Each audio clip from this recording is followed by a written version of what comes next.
Assalamualaikum warahmatullahi wabarakatuh. Waalaikumsalam warahmatullahi wabarakatuh. Mungkin ini salah satu dilema orang-orang yang sudah mulai hijrah atau sudah mengenal agama Islam. Pertanyaannya, apakah belajar bahasa Inggris itu termasuk tasyabbuh bil kufar? Nah, ini gimana, Ustaz? Ya, pertama kita sampaikan begini. Al-asl asal kita belajar bahasa selain bahasa Arab itu pada dasarnya mubah. Boleh. Ya, boleh kita belajar bahasa Inggris, belajar bahasa Mandarin, bahasa Prancis, ya bahasa saya nggak tahu bahasa apa lagi, mungkin Jerman ya dan lain-lain gitu. Intinya pada dasarnya mubah, bahkan bisa menjadi fardu kifayah.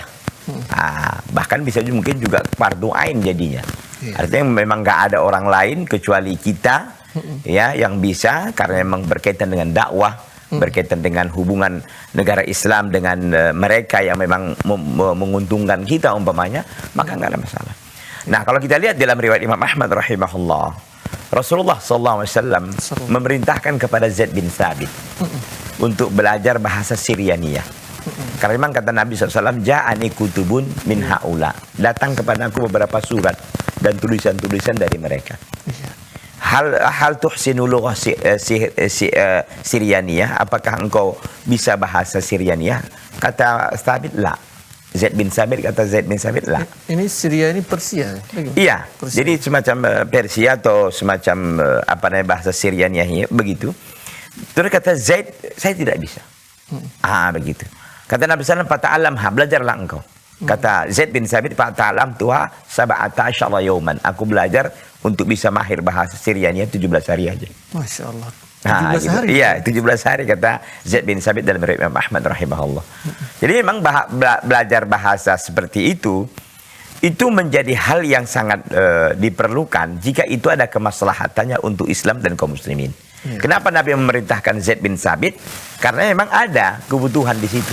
Kebutuhannya apa? Karena memang beberapa tulisan dan surat dari mereka itu datang. Ya mungkin maksudnya itu adalah untuk meminta penjelasan dan keterangan bagaimana Islam yang dibawa oleh Nabi SAW.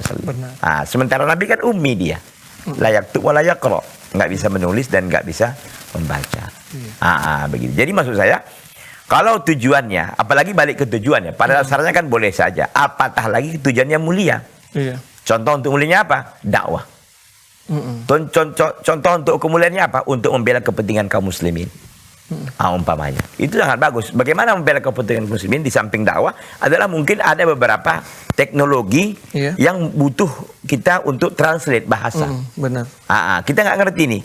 Biasanya kan kalau dalam beberapa kita katakanlah produksi-produksi ataupun produk-produk teknologi itu kan memang bahasanya semuanya bahasa pengantarnya kan bahasa Inggris gitu. Benar. Gitu nggak ngerti kita. Dan tentu kita membutuhkan teknologi untuk kita gunakan. Kita nggak ngerti bagaimana cara menggunakannya, bagaimana. Tentu ada petunjuknya, dan petunjuk itu dalam bahasa Inggris umpamanya. Itu kita perlu untuk belajarinya.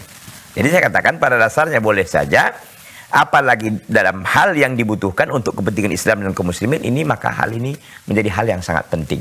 Silahkan belajar. Tapi jangan dikatakan ini tasyabuh. Enggak tasyabuh. Kecuali tujuannya memang untuk hal-hal yang merusak kaum muslimin.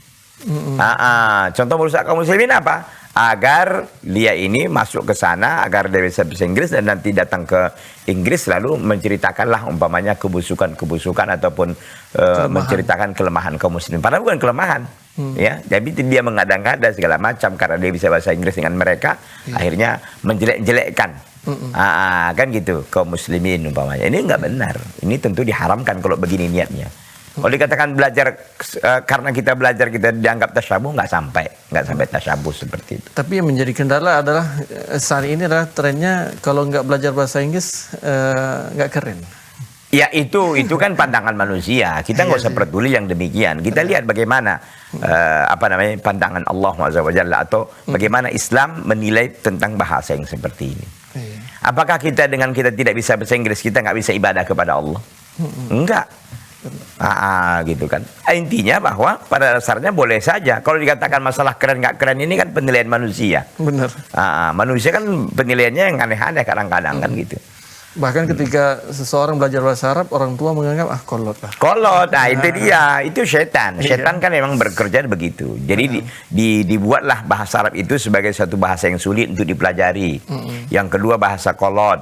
Yang ketiga sedikit orang yang ini. Padahal dengan kita belajar bahasa Arab itu bahasa yang berkah. Bahasa yang dipilih oleh Allah untuk bahasa Al-Quran, bahasa Nabi-Nya Muhammad SAW.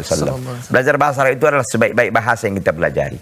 Kalaupun habis waktu kita untuk belajar bahasa Arab, insya Allah itu adalah sebuah kebaikan. Makanya kalau kita sedang belajar bahasa Arab, kita merasa ibadah. Ini kadang-kadang kenapa orang-orang Islam ini nggak semangat bahasa Arab? Karena mereka ketika belajarnya mereka nggak merasa diri mereka sedang beribadah, itu masalahnya.